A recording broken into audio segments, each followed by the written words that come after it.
leveraging technology and to create an inclusive and progressive India. And some of the missions, which some of our way forward in terms of what our mission is. Basically, we look at technology-led innovations and looking at a force to multiply for the impact, and some of the CSR investments towards building a sustainable and inclusive society, and some of the other things like nurturing the talent, anchoring thought leaderships, and digital transformation for the nonprofits. Yeah, let's move on. So this is again just a quick snapshot at a glance. So like I mentioned, we have very good strong presence in nationwide, across India to have the last mile impact to be created. And we are the only neutral not-for-profit entity which is representing the tech industry in India. And if I just quickly run you through what are the impact streams which we focus on digital literacy, skilling and employability, and women entrepreneurship. And we have various offerings which we have, which are running across all of these impact streams. And Tech for Good is the vertical which kind of cuts across all of these impact stream and the offerings which we have. Some of the SDG goals which we are aligned. So we have 6 SDG goals which we are aligned, and the way we run these programs is basically we like I just mentioned, the 3 programs which we have across, and also some of the things which we also focus from Tech for Good is inclusion, solution for good, big tech, innovation spaces, and innovation challenge. So these are some of the programs which we run across in terms of Tech for Good, which falls under, big tech, which falls under the Tech for Good, right? Yeah, and just to give a quick, numbers in terms of the impact which we have created in 2021. So these are some of the numbers which we'll revise now. But just to give you a flavor of the impact which we created in 2021, we have over 5 lakhs of disadvantaged lives which we impacted. And we had, just a breakup of that, over 3 lakhs which got transformed through the programs, which is digital literacy, skilling, and entrepreneurship initiatives, and over 1,600 through the diversity and inclusion, and over 2 lakhs through the Tech for Good initiative. So currently we have almost like 25 plus projects and 25 plus donors, and this is a quick snapshot of the impact which we have created in 2021.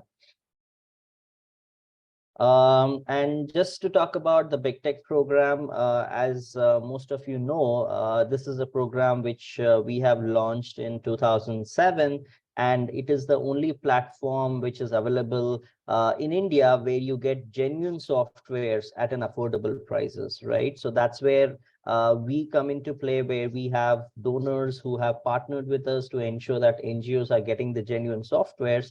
And we have partnered with TechSoup on this program, who is the leading non-for-profit facilitator who has global presence across all the different countries. Just to quickly talk about what is Big Tech, right? So what are the things which we are trying to address through this Big Tech program? So one, we know that there are certain financial limitations which actually which the NGOs have in terms of investing in an IT hardware or a software, right? Second is, we also know that they cannot afford a professional or some kind of a professional services to deploy the latest technology which is available in the market, right? And we also understand that some of the grassroots or small NGOs might not be aware of what are the different products which are actually available in the market, which can actually help them from a technology and softwares perspective, right? And we also see a high risk of pirated softwares which are available in the market, but they're not really authorized or reliable, which can always be a threat for the NGO, right? So broadly, if you look at it, these are the 4 problems which we know that the NGOs face, right? What we as Big Tech come into play and what we bring as solutions is, one, we bring affordable latest technology for the NGOs, and we give the access to the different products which are donated by the donors on our Big Tech platform. And we have a good wealth of content also, which is available where the NGOs can utilize that. And also the access to the community supports, right? So these are some of the solutions which we offer, and how NGOs can get benefited out of this. We can definitely look at NGOs enhancing their reach to the beneficiaries and the sponsors whom they want to, right? Through using those different softwares which are available, right? And they can also look at improving internal efficiencies and resource usages much better by using these softwares. And they can also look at branding and marketing themselves better.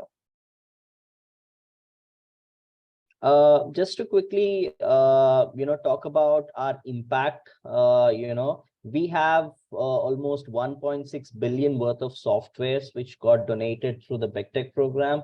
We have almost 1.5 billion worth of money which we have saved for the NGOs, because they came onto the Big Tech platform, where if they had to go to the market and get it at a market price, that would have been much expensive, rather than coming to us, which actually has saved a lot of money for the NGOs, right? If you look at the impact, we have almost like 2.5 million lives which we impacted across India, and almost 13,000 NGOs who are registered on our Big Tech platform.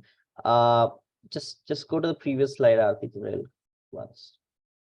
Yeah, just a quick snapshot in terms of the verticals which we have and some of the softwares which are also available. So we understand that NGOs are at a different stage, right? What I mean is, like, each and every NGO at a different stage, like an example of a grassroots level to a small, to a medium, to a large.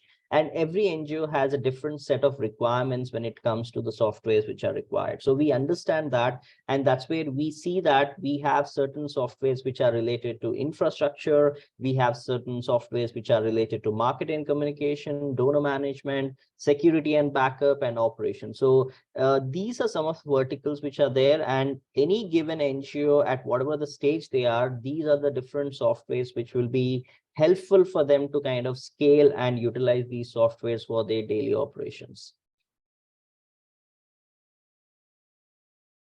And these are some of the top donors who are available, or basically who are onboarded onto our Big Tech platform, like Adobe or AWS, or, let's say Microsoft or a Quick Heal. So these are definitely some of the top, donors, or top, product companies where they are coming onboarded and they are doing these software donations through Big Tech. With that, I would like to introduce our speaker for today, Aditya Bhatia, and he is a senior consultant technical at DSCI with NASSCOM.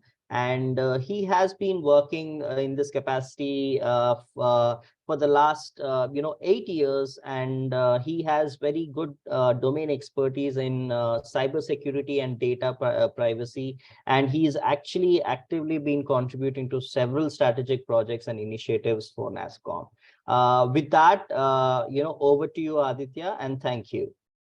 Mahendra, thank you so much for having me. Let me share my screen to begin with before I get started. And if you could just give a confirmation if my screen is visible. Yes, we can see the screen. Perfect. So once again, thank you so much, Mahendra and Aarti, for having me here. I think this is the second time that I'll be doing this session. So I remember almost a year back or so, we did a similar session under the Big Tech initiative of NASSCOM Foundation, wherein we plugged in the cybersecurity thematic area, which is precisely where my organization, which is Data Security Council of India, works. So a brief about what DSCA is. So DSCA is a focal body on cybersecurity and data protection in the country, and was set up by NASSCOM way back in 2008. And essentially, we have been working with the entire cybersecurity machinery in the country, both from the government side, also from the industry and the academia side. And essentially, our core charter is to strengthen the cyberspace of the country, and also elevate the cybersecurity posture and of organizations, enterprises from across the board. So this is essentially what DSCA does. So I've been given to understand that I have 30 to 40 minutes at my disposal to walk you through the essentials of cybersecurity. So when it comes to non-profit organizations, the gamut of non-profits is huge, covering all the charities, covering all those organizations working for, let's say, human rights organizations, think tanks, etc. So the gamut is huge. But essentially, what we have seen in the recent past is the kind of, the threat landscape for the charities, for the nonprofits. So that has substantially increased, right? Because we know that the focus of all the nonprofits is their respective missions, whether it is supporting the humanitarian efforts or whether promoting animal welfare, fighting climate change, just a representative example of the wide gamut that you guys cover, right? So focusing on providing the critical services is essentially the objective, but at the same time talking about the cybersecurity imperatives. And this is, stemming from the recent attacks and the breaches that we have seen in the nonprofit realm, right? The kind of attacks and the sophistication. And sometimes the, the inherent understanding is that because of the nature of their work, they may not be targeted. Sometimes this kind of myth might be existing on ground, but that myth has been, what should I say, adequately broken in recent past. So I'll be talking about, risk adaptive cybersecurity for nonprofits, essentially, trying to help you formulate a cybersecurity strategy that is risk-based and risk-driven, right? So this slide essentially talks about the kind of digitization that has been happening on ground. And when I say digitization, whether it's talking about, employees working remotely, right? The hybrid and the remote work, which requires access to the organizational data, right? Or, the massive shift, this especially during the context of the pandemic, the shift to online services, the increasing reliance on the digital infrastructure, digital technologies, right? So cloud first and mobile first is something which organizations have been actively moving towards, right? And in process, even in this particular space, the collection and processing of personally identifiable information, right? That is massive.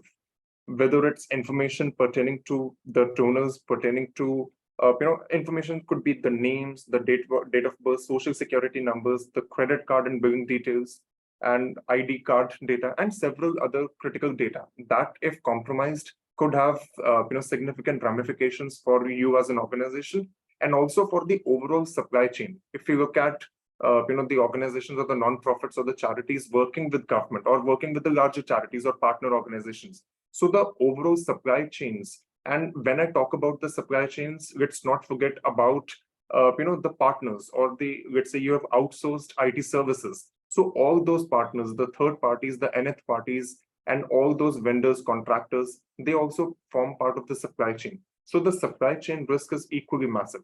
I'll be explaining more on that going forward, but this slide's intent is only to talk about how that outsourcing, how that collaboration, hyper personalization that has been brought in when it comes to the services being offered, and of course the data collection part, which I mentioned. So just remember these parts, because these would form the bedrock of my consequent slides, right?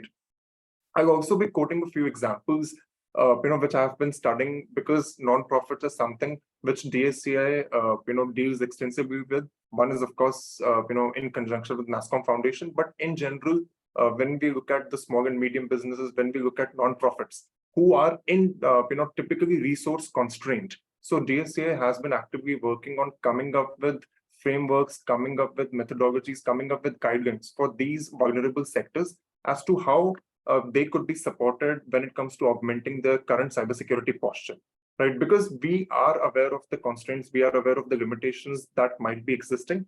So how do you work, what's the work around that? And how do you actually go about implementing a robust cybersecurity strategy? And that is, which is not a very onerous one, rather a low touch one. So, focusing on innovative products, focusing on probably, the resources and that are easily available, but at the same time robust enough to embed that cybersecurity into your organization, into your infrastructure, essentially, right? So I did talk about the third-party risks, because if you look at the kind of attacks that have been happening, so one is, of course, if I were to talk about the attack vectors, if you look at nation states targeting charities, targeting non-profits. Some of the states have been, and if you have been keeping track of the kind of attacks that have been happening, so a lot of organizations have been deploying, sophisticated methodologies, and they have been, what should I say, crafting very sophisticated campaigns against, charities, because sometimes, via charities, they're able to target government, they're able to target larger institutions. Because as I mentioned, the supply chain component is very, very strong in today's context, right? And, I've talked about handling of sensitive personal data, wherein I would be specifically calling out the data protection and the data privacy part, especially in the context of legislative developments that have been happening in the country.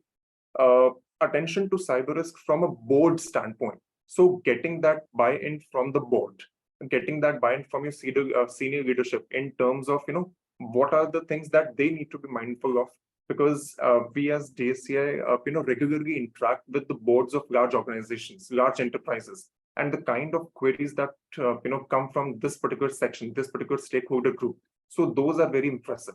But at the same time, it also gives us a sense that, a lot needs to be done when it comes to educating the boards, when it comes to educating the senior leadership. So that's one very, very important aspect that I would be dwelling upon in consequent slides, right?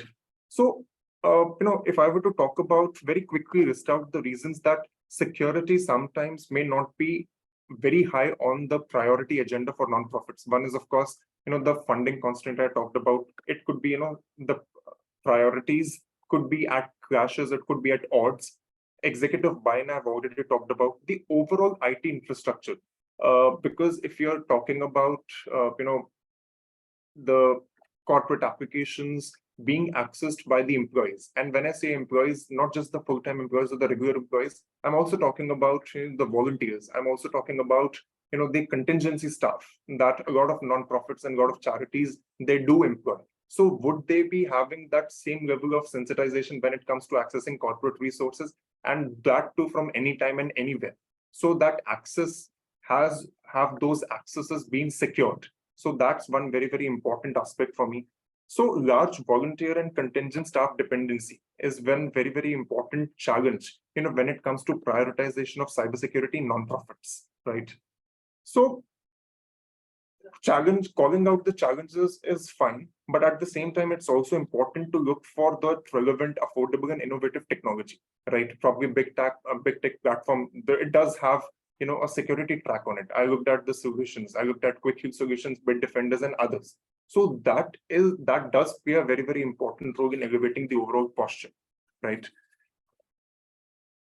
Yes. So now let me be a little more specific in terms of the kind of attacks that I have been observing in the nonprofit space. I'll start with the ransomware. So there is something called an Edinburgh Festival Fringe Society. So this is a charity that basically underpins this particular festival that takes place in Edinburgh. And in the year 2020, between 2020 and 2021, this particular charity was recipient of a vicious ransomware attack, right? And what happens with the ransomware attack is the kind of cost associated with the response to the ransomware attack and the cost involved in the recovery of the ransomware attack, that is massive. So when I say the cost of a data breach, but it's not just the financial cost that I'm talking about. The financial cost in itself is definitely substantive. But in addition to the financial ramifications, the reputational ramifications are of significance. Because at the end of the day, we are essentially talking about building that trust with our donors, building that trust with the beneficiaries and all those critical and sensitive stakeholders involved in our ecosystem. So that becomes very, very important. I'm sure that some of you might have heard about the Pegasus spyware. So in 2021, this Pegasus spyware was discovered carrying out surveillance, on human rights activists, the journalists, and public officials by accessing the calls, messages, the galleries, the media, etc., right? So that's one very, very important aspect that you need to, keep in mind. And also, if I were to quote some statistics, so the average cost of a security incident in the nonprofit sector. So I'm quoting actually a report from the UK's National Cybersecurity Coordinator's Office.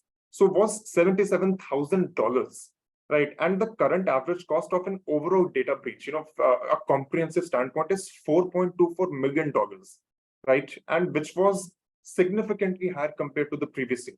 And this is just only the ransomware part of it. On this particular slide, if you see ransomware as a service, as in growing availability of criminal services for hire. So that is the part which I'm trying to dwell upon. So the ransomware attackers were able to steal $350 million only in 2021, which was, I think, more than 300% increase from compared to the previous year. And in addition, if you look at the cost of the actual breach, exposure of the sensitive data, let's not forget about the compliance repercussions. That may include penalties depending on, of course, the regulatory regimes and the law of the land, right? So that becomes very, very important. Supply chain attacks that I've already talked about. So that is something, which brings me to another recommendation from my end is that if you are working with your partners, contractors, vendors, if you have outsourced your IT services, have you done that due diligence in terms of doing the third-party risk assessment? Have you ensured that all your vendors, contractors, and all the contingent staff, they are they are in conformance with the cybersecurity standards that you have laid down for your organization? Are they ensuring or employing those minimal safeguards? So these kind of questions that you need to ask yourself very, very clearly. Of course, if you look at phishing and social engineering attacks, so it's a ransomware, second supply chain based attacks, and third is phishing and social engineering. So if I were to prominently call out three categories of attacks which have been quite rampant in the non-profit space, is these three categories, right? Whether it is impersonation, whether it is targeted attacks, or identity-based theft, where the identities are stolen, credentials are stolen, and of course, then those stolen identities are used to perpetrate further attacks. Right, so you can definitely ignore the right part of this slide, which is talking about the nature, which is polymorphic, multi-vector. But this is more meant for the IT and the security teams. But if you were to understand security from a strategic standpoint, so these three categories are that you need to have specific plans formulated to counter these three kind of attacks with respect to phishing, ransomware, and supply chain based attacks. In fact, with respect to phishing and social engineering, I do have one slide dedicated to that. Ransomware, I have talked about in brief, but I'll talk about a little more on that, because that's very, very crucial for you to understand and appreciate, more importantly, right? So from a remote security threat perspective, this is applicable and probably partially applicable now that we are pretty much in hybrid, working either in hybrid domain, or we have pretty much returned to our offices. So the remote attacks, or the remote infrastructure that was enabling employees and organizations to function even during the times of pandemic, those have certainly taken a backseat. But again, the kind of security pitfalls that got discovered during that period, so those vulnerabilities continue to exist. And organizations who have been proactive enough to patch those vulnerabilities or to fix those gaps, they have been able to fend off a lot of attacks. But organizations that probably haven't been up to date or proactive with respect to their current security posture, so they have been suffering big time. In fact, this brings me to yet another important aspect with respect to cybersecurity. One is for people who are trying to understand cyber, it's important to understand the current shape and form of where cybersecurity is headed. Because if you look at, let's say, 5-10 years back, cybersecurity as an implementation was very, what should I say, simplistic in nature. Not simplistic, but not that well evolved. But if you look at current times, the kind of solutions that exist in the market, the kind of innovations that are happening, so cybersecurity, the overall paradigm has shifted from just an assurance standpoint to real-time management of the problems, right? Where organizations are keeping track and doing monitoring of their infrastructure on a regular basis, and they have deployed those relevant solutions, in order to effectively respond to, any alerts that might be generated by virtue of monitoring, right? So I'll definitely be touching upon security operations and how this space has been evolving a bit. But my, fundamental intent is to just familiarize you with the key aspects and where DSA has been working and how DSA can probably help put things in perspective for you, right? So ransomware as a service, I've already talked about. So the business disruptions and the financial losses. So this is kind of, I have put it in some sort of an, ascending or descending order, if you will. So ransomware as a service is the most pressing. And with respect to the third parties and the fourth parties, a lot of organizations, especially non-profits, have actually begun doing that.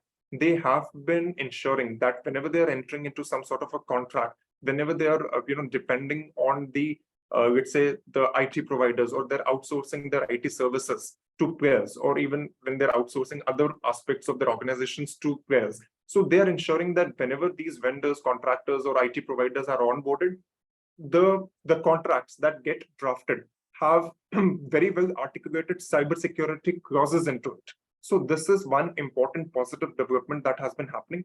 But again, this is something which all of us need to understand, and all of us need to proactively implement, right? I've already talked about targeted phishing, but I'll elucidate more on that going forward.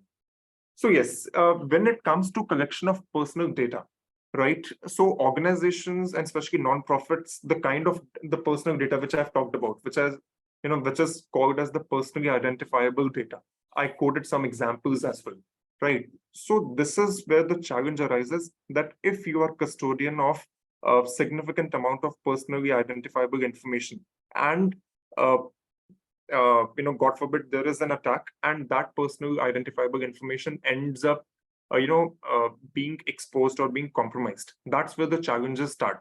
One, definitely, the most pressing challenge is certainly from the regulatory standpoint, because then you directly come under the scrutiny of the regulators and the policymaking bodies, that they have to ensure. Then this is critical from the standpoint or the health of the overall cyberspace. Even if one sector gets hit, that might trigger a chain effect or a domino effect, if you will, by virtue of the supply chain phenomenon, right? So it's very, very important and critical for the government, for the regulatory bodies, to receive that kind of support from you all, right? In fact, some of you who know the cyberspace so certainly, the computer emergency response team, which is the nodal incident response body of the country, which is under the which is a government body. So they work very, very closely with all sectors, including the small and medium businesses, including the non-profits, right? And conducting those regular assessments, one is assessment of your current cybersecurity posture. I'll also spend a little time on that, what DSA has been doing in that field and how you could relate to that. But most importantly, what government has been doing is it's been formulating those special exercises, special drills, simulation-based exercises, wherein they ask organizations, or they put organizations in real-life scenarios, and organizations and their IT and security teams are then asked to respond to those scenarios.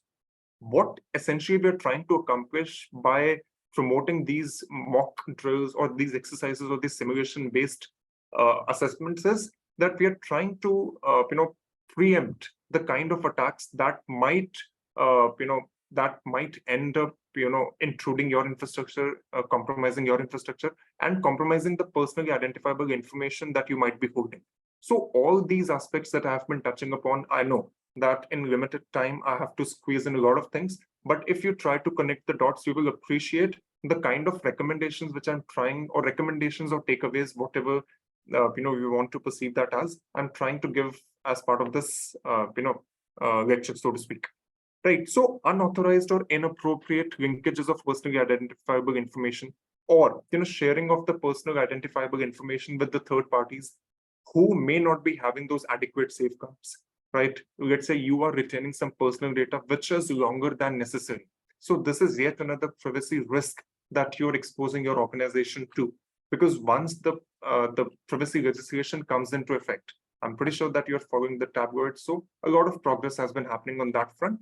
And once the law comes into force, all the organizations would be subject, to the obligations and expectations coming out of those, privacy legislation, right? And unauthorized access to personally identifiable information. So these are some of the privacy risks which I wanted to call out for you. So how do you actually go about, cyber risk management? Because the title of my talk, says risk adaptive cybersecurity. So one is, of course, you need to do assessment or self-assessment, if you will, in terms of where do you stand with respect to your current cybersecurity posture. What kind of risks that your organization has? Second, what kind of security controls that you have deployed as of now? And are they enough to counter the risks that you have computed at the beginning? Right. So from an assessment standpoint, I think this is something which you might find of might find of value. So DSCI developed a cyber adoption framework. So this is something that we came up with a couple of years ago. The cyber adoption framework is essentially targeted towards the small and medium businesses. But if you look at the way we have developed the kind of controls that we have included in the cyber assessment framework, those can be I would say more than 70 to 80% would be applicable to non-profits as well. So I would recommend, all who have joined us today to leverage that particular tool that DSA has developed. I'll share that link with Mahendra and Aarti, and probably they can help disseminate it further, because that adoption framework will give you a sense of where you are at in terms of a cybersecurity maturity journey, right? Coming to after you have done the assessment. So the buy-in from the leadership and the board, right, which I talked initially. So whether it is creating a summary of both general security risks or the non-profit specific security risks. So they need to be communicated in, very comprehensively to the boards, right? Probably, what you could do is you could also think about formulating a Q&A session on security risks and concerns. In order to do that, it's very, very critical that you are coordinating and tracking the security issues regularly, right? And I do understand that, many of you may not be having very large security teams, and you would have probably, a couple of people dedicatedly looking at the IT infra, and probably somebody also supplementing with the security, just keeping tabs on the security of the overall infra of the organization. But if we can, and of course, there are many innovative services and solutions available today that can help you probably, keep tabs on your security in a very low touch model, right? I'll come to that as well. So probably a task force based approach is what I personally feel could work well, especially with respect to, gaining buy-in from the leadership and your board, right? Probably organizing a, security task force, which is composed of technology leaders, that can greatly help. And last but not the least, that security is actually and firmly embedded into the regular agenda of board of directors. So that is something that you need to consciously work on, right? So gaining buy-in and from leadership and board, very, very critical. So if you look at the bottom portion, the bottom right portion of my slide, strong communication of cyber risks to the board is very important. And why is why I'm highlighting this point is, when we interact with the boards of organizations, we have seen the CISOs, the Chief Information Security Officers, and their teams, who do a good job of communicating the risks to the boards. So they tend to fare much better compared to their peers who may not be communicating the cyber risk in a comprehensive fashion to their boards. So that's very important.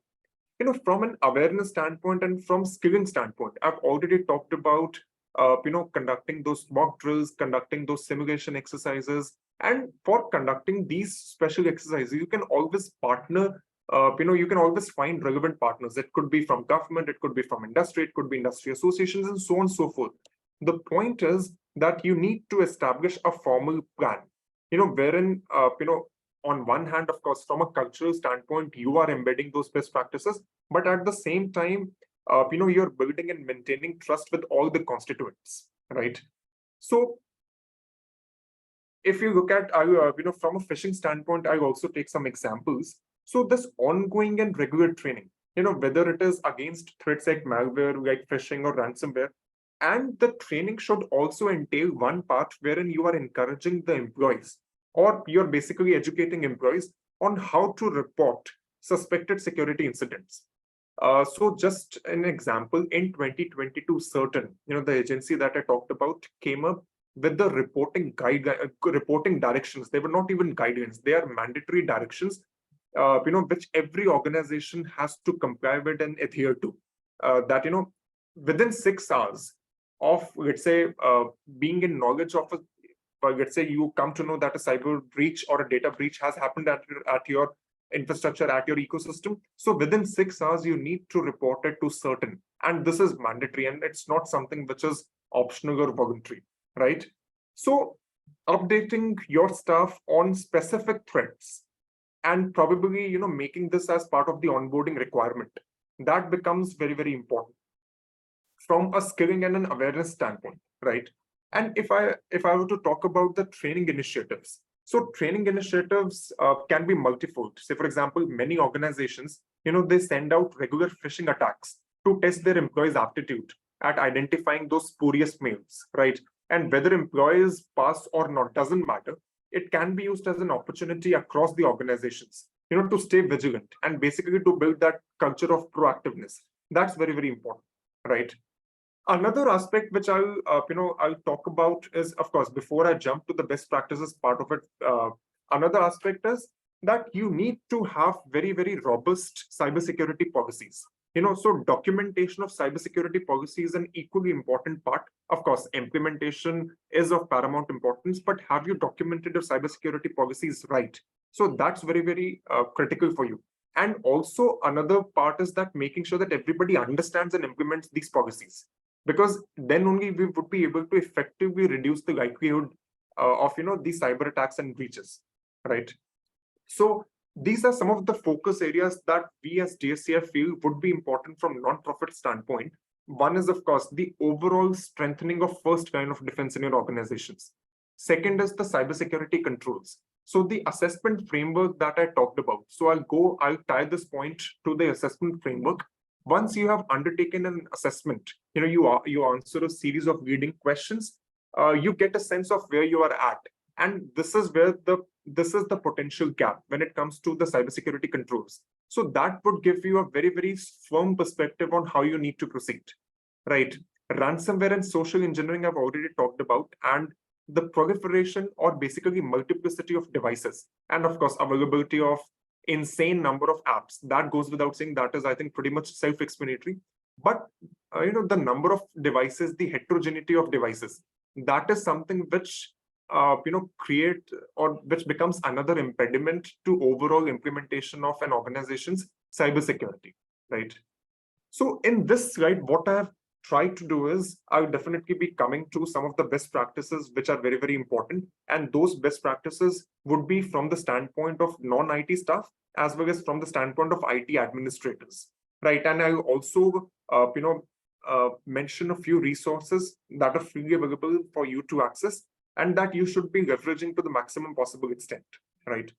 So if I were to focus my attention on phishing, the kind of scenarios, and this is actually my favorite slide because this is something which we have culled out from the simulation exercises that we have run for organizations, that we have run for our members. And these simulation exercises, trust me, whether it is responding to ransomware attacks, whether it is thwarting all those possible incidents, whether it's pertaining to malware or whether it's pertaining to spear phishing attacks, or even one specific observation is from a business email compromises standpoint. Many organizations receiving those emails, wherein, of course, a sense of urgency being created, and they are being asked to transfer, X amount of fund to, let's say, a particular person, a particular organization, and so on and so forth, right? So that business email compromise has emerged as a very, very critical vector for nonprofits, right? So whether it is, those generic greetings on the email. So the idea of this slide is just to, drop those hints that you can, watch out for whenever you are receiving emails from organizations, or whenever you're receiving emails from any source for that matter. Obviously, refraining from clicking on the links and downloading the attachments. That is kind of like a thumb rule, but also probably trying to, ascertain the provenance of that particular email. Who has sent that email? What is the context?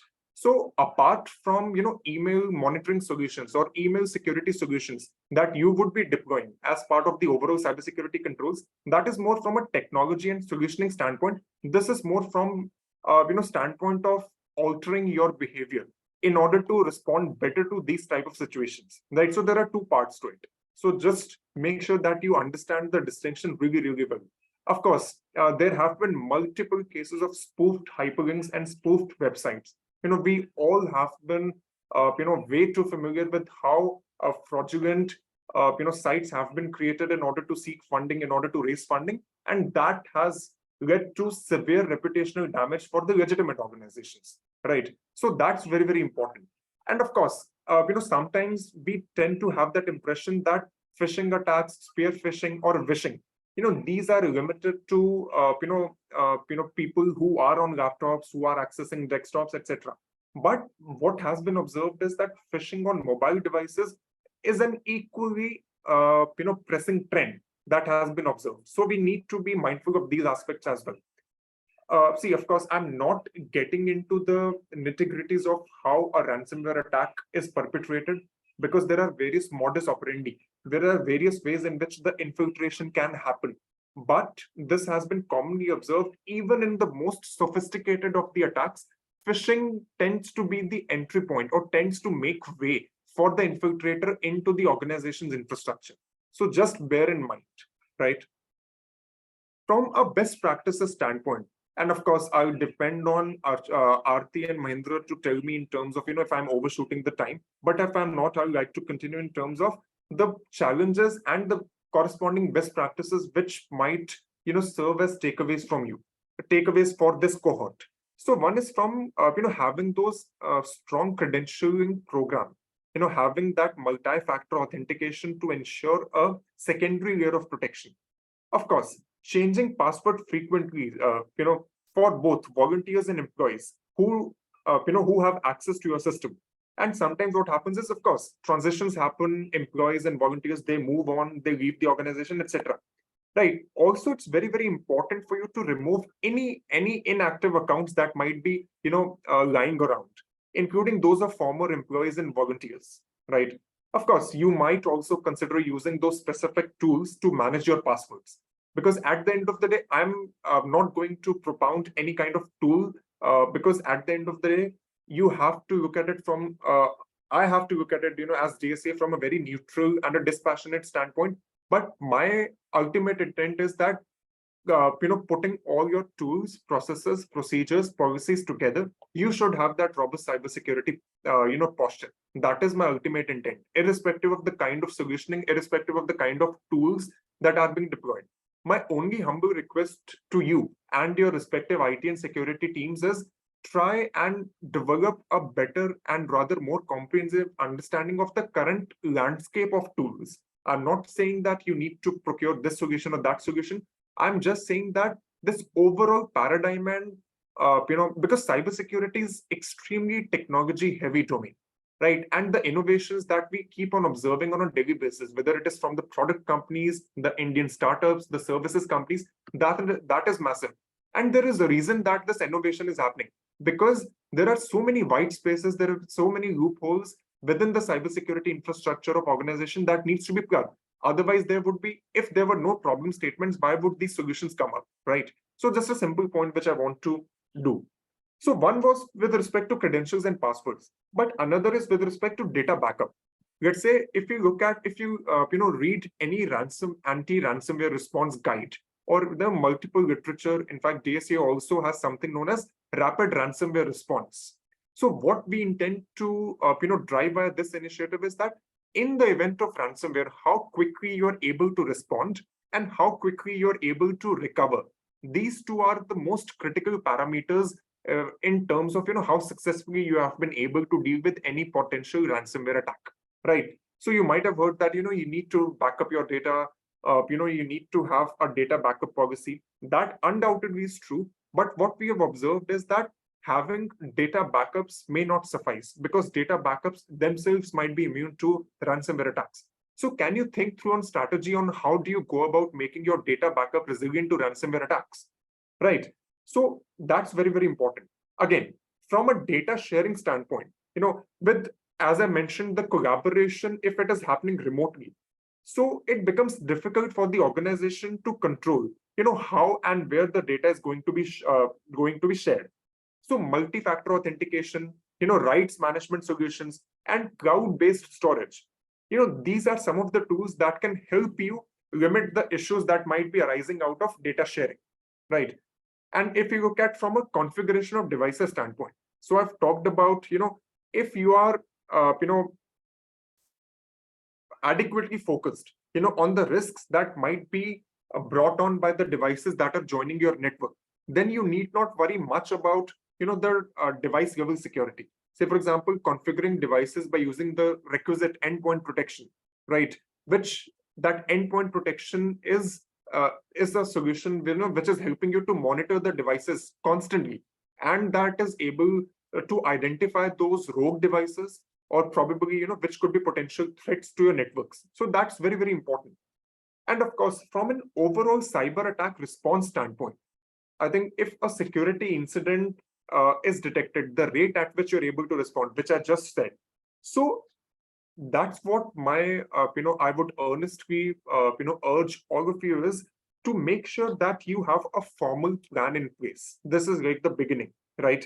And that plan should be effective enough that, coordination between the internal stakeholders, it could be your legal, it could be your IT, it could be your HR, and coordination between the internal and the external stakeholders. Of course, if you look at the law enforcement, if you look at the regulators, if you look at the insurance companies, or for that matter, in case of non-profits, if you look at donors, the kind of collaboration that happens between this internal and external stakeholder, that should be very, very clearly articulated and called out as part of your formal response plan for cyber.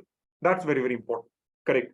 So, because you will need to analyze, and this is non-optional, that what exactly went wrong, what kind of vulnerabilities were there that led to the incident, and most importantly, how do you reduce the risk of recurrence of that incident in future. So that is on you. That is something that you cannot really shy away from, whether you're having a model humble setup or whether you're a large non-profit. All these aspects do matter a lot, right? So this is something which I wanted to talk about. From a DSCA standpoint, since we have collaborated, NF and DSCA have collaborated for this part.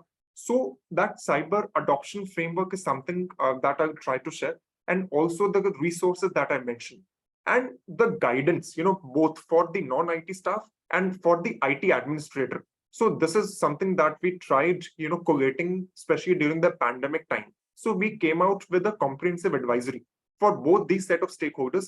And this advisory was fairly detailed and fairly technical and fairly specific, right? So I'll also try to share these multiple guidances that might be available to you. So I'd like to stop here because I think, that I have covered my bit. But, I'll go back to Aarti and Mahendra to see if there are any questions, because it would be good to have that interaction to see, what kind of perspectives that you are having, and where, DSA can probably help you navigate this complex cyberspace. Thank you, Aditya. Yes, we do have some questions, and I would like to take one question. That is, yeah, there is one question. Just one thing, Aarti, before we move on, we'll just take a couple of minutes to just showcase what are some of the softwares which are available on the big tech, because it's also important that you understand that what is the importance of cybersecurity, and now you get a flavor of what are the kind of threats which you can anticipate. Some of the things which is already there on the big tech platform, we would just kind of try to showcase those, and we understand NGOs requirement are different. You can pick and choose what can be the right one, but we'll just kind of quickly showcase what is there, and then we'll just quickly open up for the Q&A, if that's something which you can just quickly. Yeah, so this is just to try and showcase like what are the softwares which are available on the big tech, right? So you have Bitdefender, antivirus, and you can pick and choose based on what you have, whether it's a Mac or how many users you need, right? We also have something which is Bitdefender for mobile, which also Aditya mentioned that there's also a threat for mobile users. So how we can also ensure that we minimize those risks, right? So these are some of the tools which are also available, and we also have Quick Heal, which is also one more licenses, which is also available, which you can also utilize for anything which is there from a personal laptop or a personal system perspective. So yeah, I just wanted to quickly run this through. Over to you, Aarti, for Q&A. Yeah.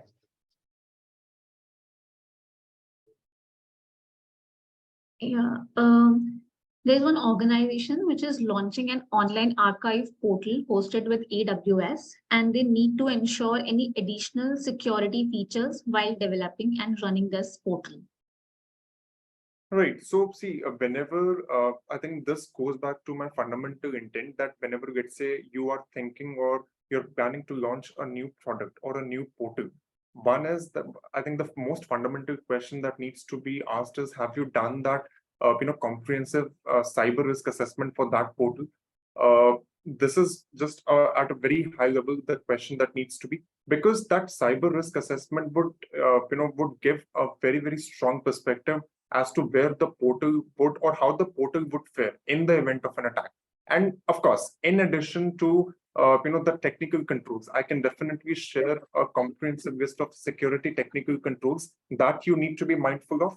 In addition to that, probably there's something known as stress testing that we typically do and which organizations have been doing regularly. Whether it is, let's say, from an online product, it could be an app, it could be a platform, it could be a website. So from an application security standpoint, has enough consideration gone into while developing the platform, from during the design phase, during the development phase, and of course, when the product is live, when the platform is alive, on an ongoing basis, is there an appropriate mechanism to monitor, the platform, monitor the platform from a security standpoint? What kind of traffic the platform might be receiving? What kind of tools that you would need to deploy in order to do that monitoring? And monitoring is just one part. The kind of alerts that get generated and what kind of response mechanism that you have deployed. And of course, when I say response mechanism, it has to be in terms of specific, probably, EDR solutions, MDR solutions, and different kind of XDR. We are talking about different kind of solutions that keep coming up. So this is how I would put it. And of course, if you're looking for very specific modules pertaining to the kind of controls that you need to be deploying or probably a checklist, I can definitely help you out with that. Okay. Does DSCI offer risk assessment and security audit services? So see, DSCI is not typically into services. Being a non-profit organization ourselves, so we are primarily into the consulting, partially consulting, but primarily into the advisory role. So I'll take one example. So for example, we have been working very closely with government on a project that helps organizations to strengthen, or not even organizations, I would say a larger gamut involving the end users as well, as to how to strengthen their digital security practices, digital payment security practices. So we are not into services, but primarily from an advisory and a consulting standpoint, that's where DSA operates. But the kind of resources that we develop, which are of course meant for the larger industry and larger stakeholders to consume, we definitely make sure that we churn out a lot of thought leadership and a lot of frameworks and guidance documents, basically codes of practice, which organizations can definitely leverage to assess and probably improve their posture.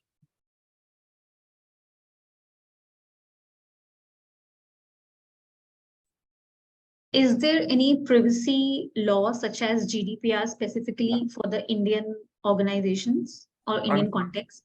I'm so glad that people here are aware of GDPR and tracking privacy very closely, because if you look at European Union, so for the entire globe, perhaps European Union is a model example, because it's been the front runner when it comes to formulating data protection laws. And all the data protection laws, if you read, I'll come to the Indian part as well, they are, harms centric as in harms based approach is what they take. That, in case the personal data of an individual gets compromised, what kind of harm it could bring to that individual. So this is like the underlying principle and guiding caveat or cardinal principle for all the privacy laws. So like GDPR, Government of India has been working for quite some time now, and we all are waiting with a bated breath as to when this comprehensive privacy law would be out. But if you are following tabloids, Union Cabinet has cleared the personal data protection, the digital personal data protection bill, and it is expected to be tabled in the parliament in this ongoing monsoon session. So yes, I don't know the timeline, but you can certainly expect a comprehensive privacy law for India to kick in very soon. Can you suggest any tools or frameworks or any model that can be used to conduct a cybersecurity audit in not-for-profit organizations? So, see, one is when you are actually looking at from a risk-based approach. So, NIST, the US body under the US Department of Commerce, they have a comprehensive cybersecurity risk assessment framework, right? That is kind of extensively referenced by by organizations across the globe. NIST framework is certainly one, but if you are also looking at from an assessment standpoint. So assessment standpoint, I've already talked about. From a cyber adoption standpoint, DSA does have a framework that probably could be a starting point for you. And that will help you assess the maturity of your cybersecurity function. But in addition to these as well, so NIST is like, some internationally referenced. Another framework which I talked about, the self-assessment basically framework that we have developed. It's kind of a tool. And there are other multiple, let's say ISO 27001. These are standards, not frameworks.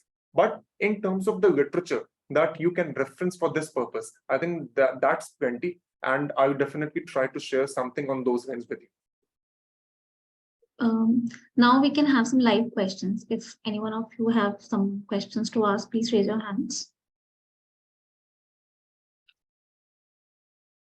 Okay, I'll take Komal Talmil. Yeah, please go ahead, Komal.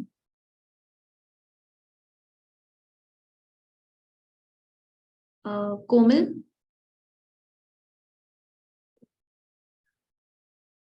Okay, I'll take the next one. Maybe Rahil Mehta. Yes, hi, can you hear me? Yeah. Right. Please go ahead.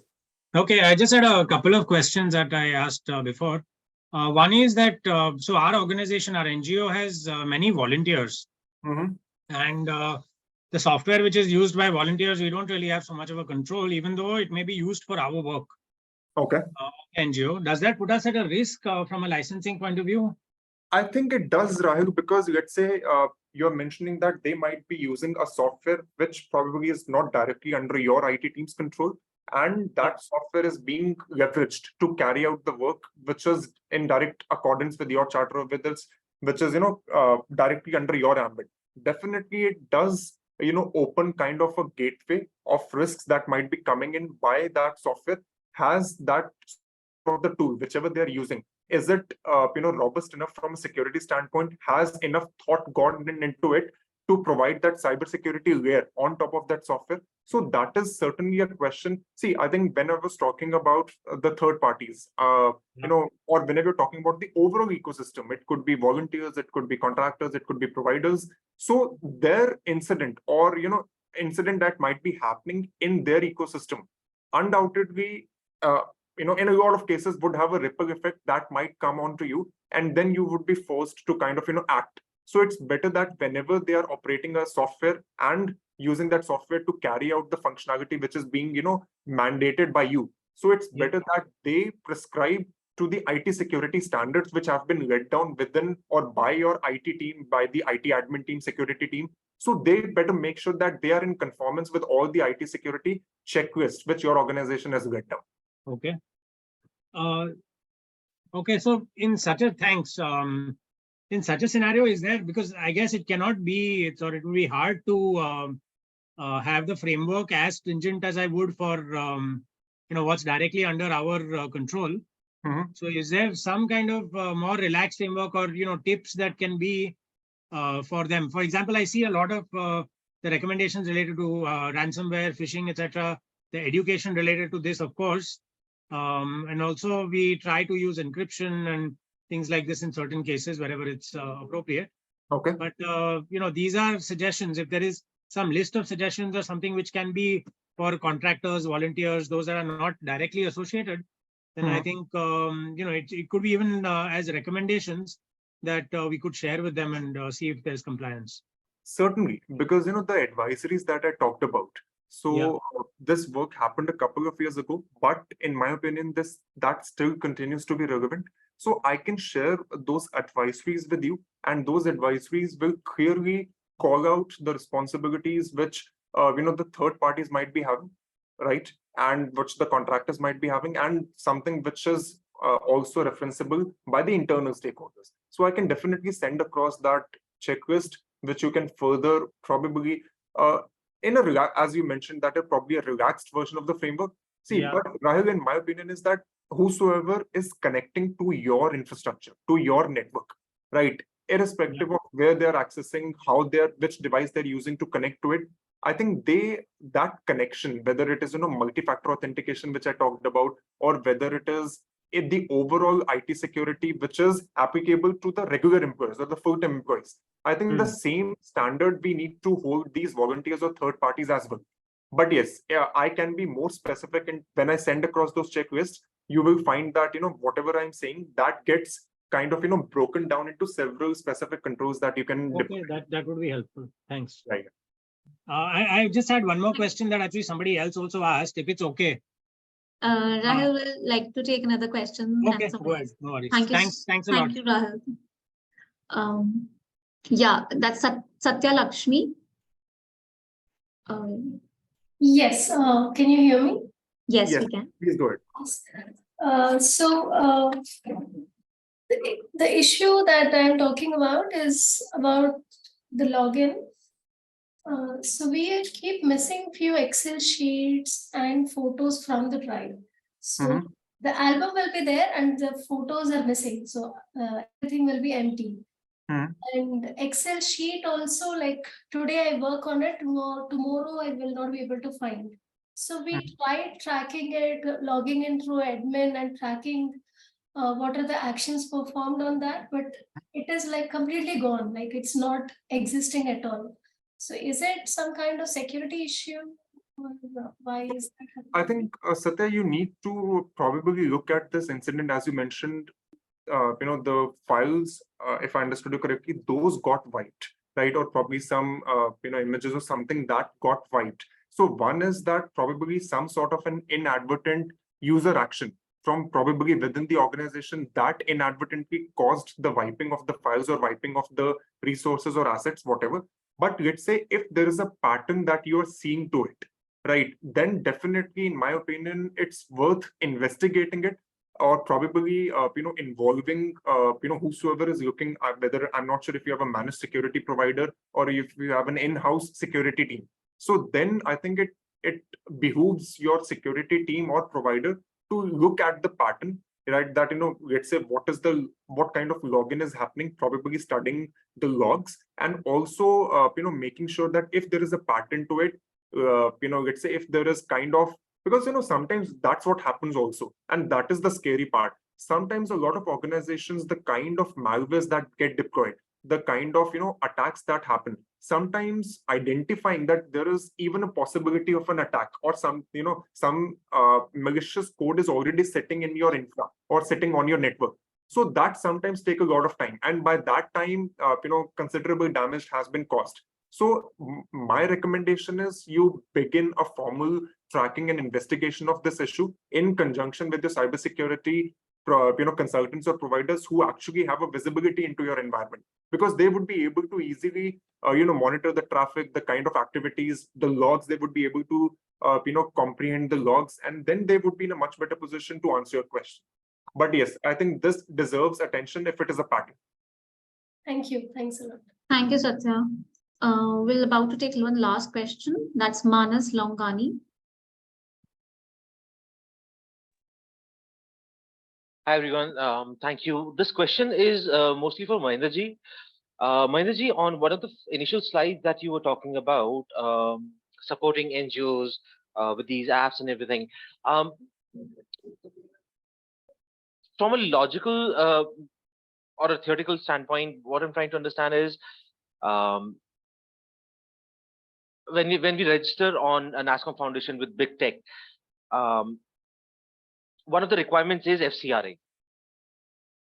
but you're not provided an FCRA certification unless you have your organization has existed for at least 3 years. Now, any organization which has existed for 3 years has done considerable amount of work, has some regular donors or funders, and is in a much better state than any organization who is from the stage of conception to up to 3 years. And I'm not saying they don't need the support. What I'm trying to say is the organizations in the initial years, they need more support, which is where we come into. Um, so I'm trying to understand how this exactly works, because the organizations in initial years, they need more support with these things, and they have a more stringent budget. So does this uh, I mean, am I missing out on something? Because it does not make sense to me. uh, Uh, yeah, well, thanks for that question, Manas. And I am completely with you on that. And we understand that there are certain NGOs who are, started the work, and they are, in the stage of maturity, or they want to kind of upskill and they want to kind of move forward.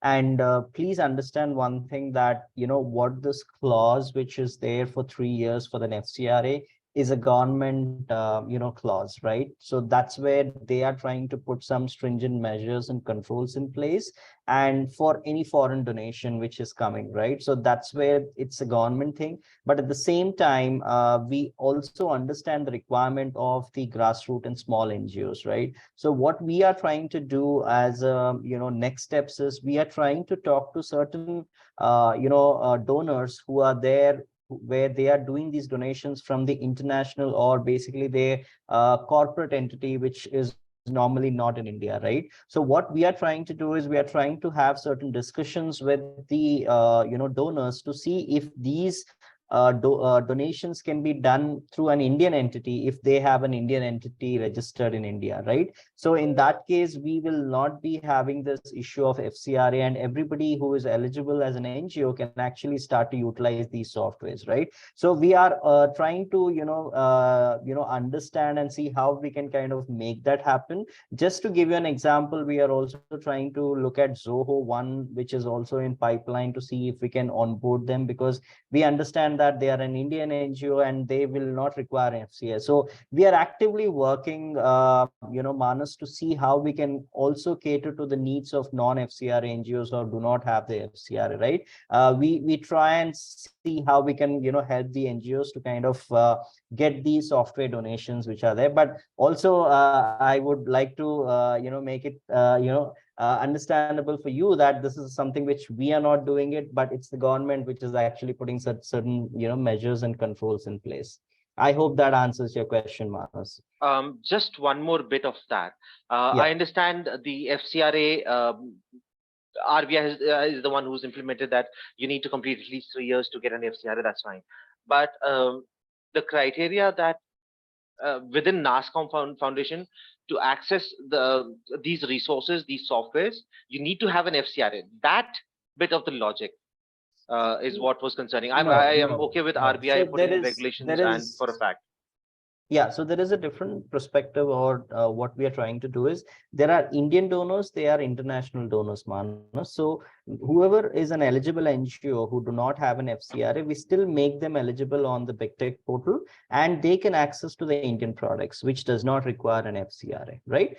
Wherever there is an international donors where they need the softwares, that FCRA is a mandatory requirement. So we have that, permutations and combinations, but unfortunately for the Indian donor companies, we don't have a good list of catalog, because that's something which we're continuously working to see how we can increase the Indian product catalog also. I think there's only one application in the Indian product Yeah. catalog. So That's it. we have And Quick Heal, but we are actively working, Manus, to see if we can onboard more Indian entities. Yeah. right. Sorry, not trying to pressurize you, but by when do you think we'll be able to see that happening, and what's the chances of that? Yeah, so like I said, Zoho One is one of the thing which we are already in discussion. So we are in a agreement stage currently. So it's taking some time because that's something which is going through some back and forth in terms of redlining and everything. But we can expect Zoho 1 to come. I don't want to kind of commit any timeline here because that's also dependent on how the donor wants to take a call. I mean, Manas, I really don't have a concrete answer like a date, but we are focusing on that to kind of bring more and more Indian donors on board. Yeah. Would love to hear on that. Yeah. Thanks. Thank you, Manas. Thank you. Thank you. I know we have kind of gone a little overboard, but I really appreciate everybody's time joining this webinar. I think I hope that this webinar has helped the NGOs to understand what is cybersecurity, what is the importance of it, and how you can actually minimize certain risks through all of these. And due to time constraints, unfortunately, we could not take all the questions, but we can take questions after this webinar. So you can just drop an email to bigtech@nascomfoundation.org for any questions which you have. We will be happy to address, and Aditya's help will be kind of, I mean, we will be getting in touch with Aditya to get some of the questions resolved so that we can help you with all the questions which you have where we can address those, right?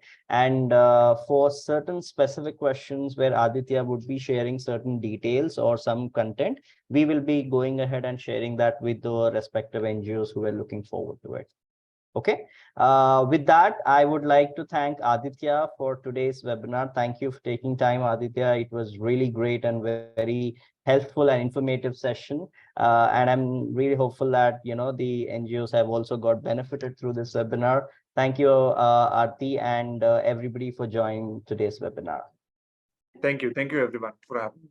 Thank you. Thank you. Yeah. Bye-bye. Thank you, sir.